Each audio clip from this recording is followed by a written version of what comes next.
Now, as far as the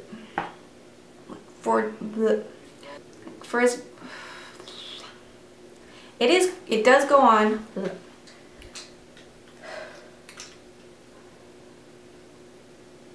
I hate talking in videos.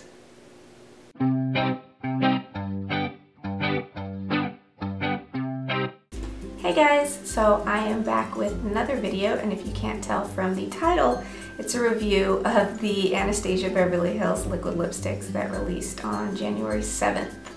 Now, these released in 20 shades at $20 a piece, and I picked up 5, one of which I am wearing right now.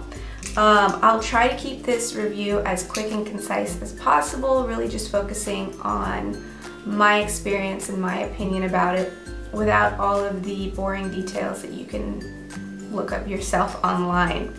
Now, all of my experience with these lipsticks is based on a full day's wear, and for me that's putting it on about 10 a.m. and seeing how long it lasts. I'll start with the lightest color I picked up, which is Pure Hollywood, and this is one of the more popular shades, which is one of the reasons I picked it up. It seemed to be a hit before it was even released, so I thought, why not? I don't have enough lighter shades as far as lipsticks and liquid lipsticks go, so can't hurt, right?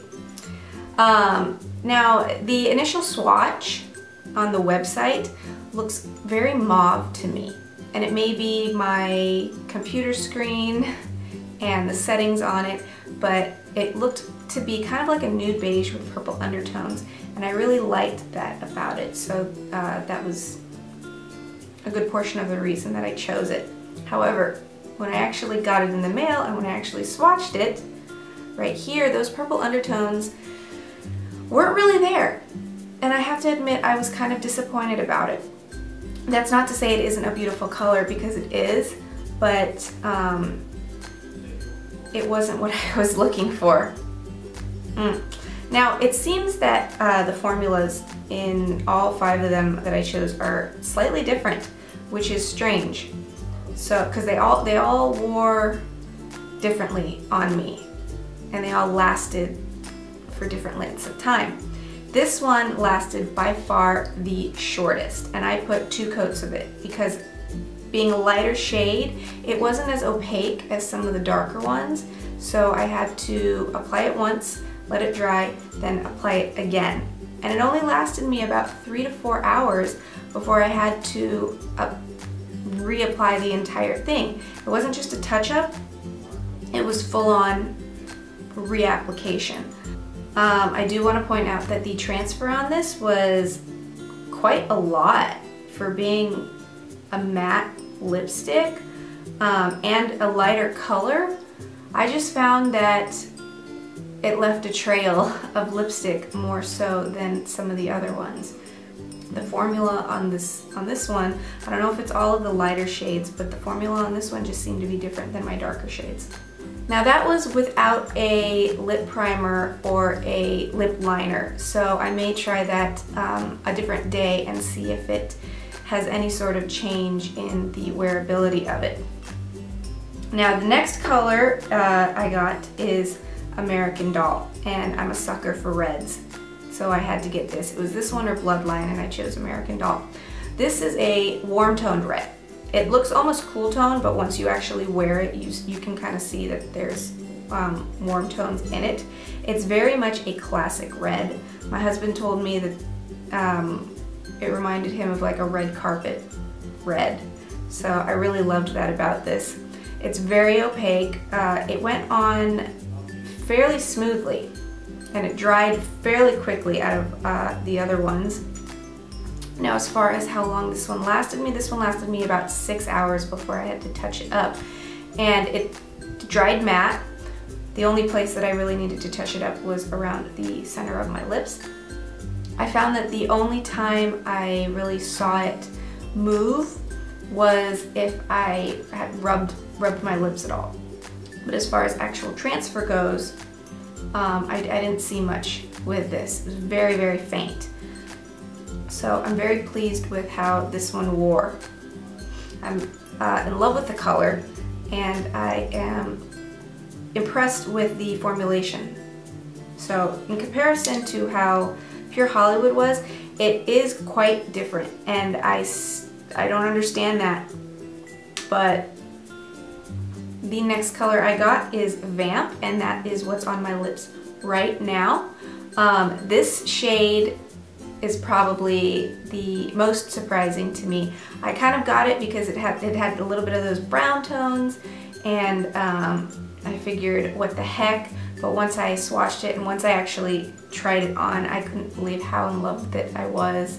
It's a beautiful color, if you can't tell. But this one has a little bit more transfer. It does dry matte, but I do find that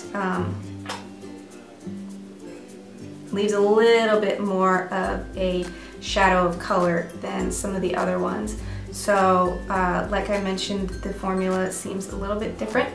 That doesn't stop me from loving it any. This is probably my favorite shade that I picked up. It does go on quite opaque, so I don't feel like I need more than one coat, which is good. It does dry fairly quickly, and it is pretty waterproof. I can drink water all day, and I haven't seen any sort of staining or a real loss of color. The only time that I find that I need to really touch it up is after eating something that requires the constant use of a fork, obviously. So the fourth color I got is the color Sad Girl, and this one I was most excited about, I think. It has a slight, it's very much a berry shade. And what was even more surprising was that when I actually got it in the mail and I looked at it, they do a very bad job of representing this on the website, but there are bits of shift in it. So you can see flecks of maroon glitter, and it even shows up on the swatch. So like I mentioned, I didn't know this. I didn't notice this at all when I initially picked it up. I just picked it up because I liked that it's a berry shade. But I have to say that seeing it in person and being able to try it on quickly made it one of my favorites. Now, out of all of the colors I got, this one wore the best and had the longest retention.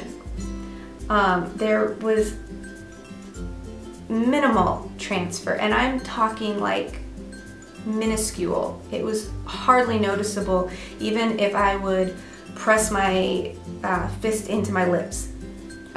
So that's what I mean when I say like the formula between some of these is strikingly different, and I have no explanation for it, whether it has to do with the content for darker lipsticks versus lighter lipsticks.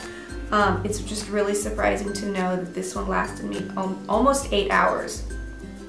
There's a few times I needed to touch up, and that was just because I ate fairly messy food. So I don't hold it against it. But as far as the color, the little flecks in it, as well as how long it lasts, this is probably my second favorite. If I have to compare the two, I don't know, that's a difficult one for me, but I have to say that I love it. And just for the uniqueness of this, the other ones don't have any of that glitter in it, so definitely a beautiful color.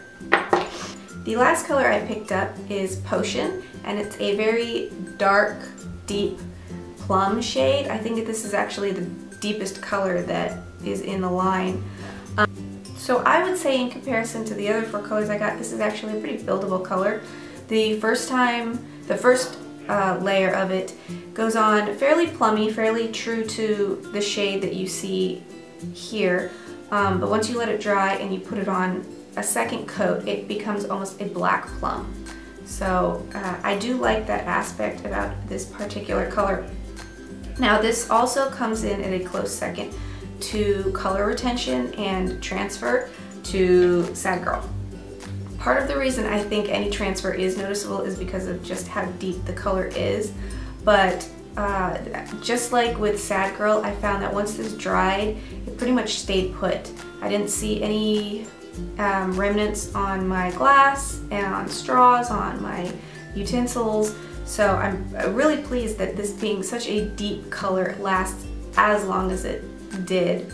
The last thing you want when you're wearing a dark lipstick is just, you know, to have spots of it awkwardly missing.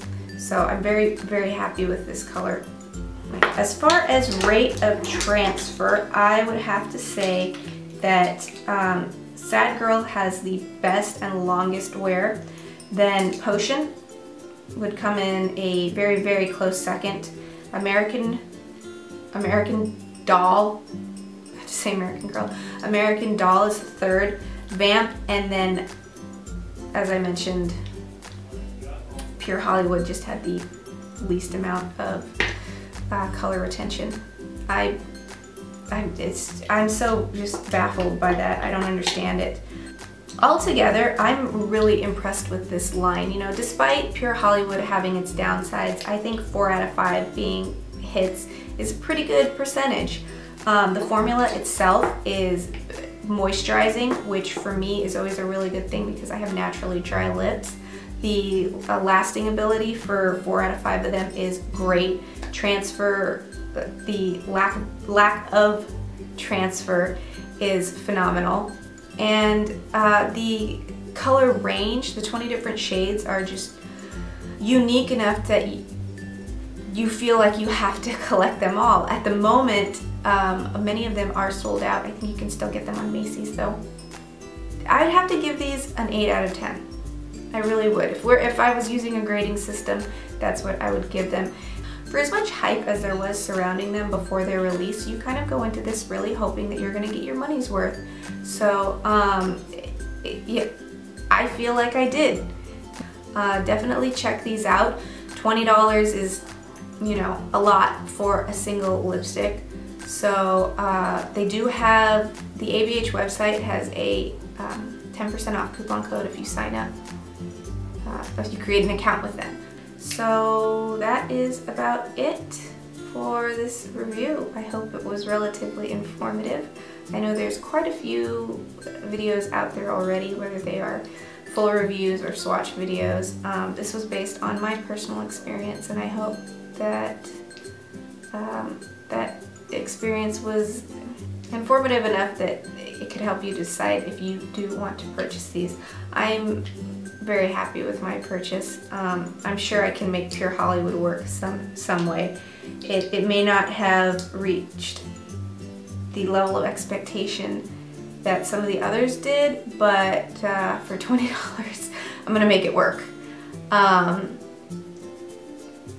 Yeah, that's it. If you have any questions, please feel free to comment below. If you liked this video, give it a thumbs up.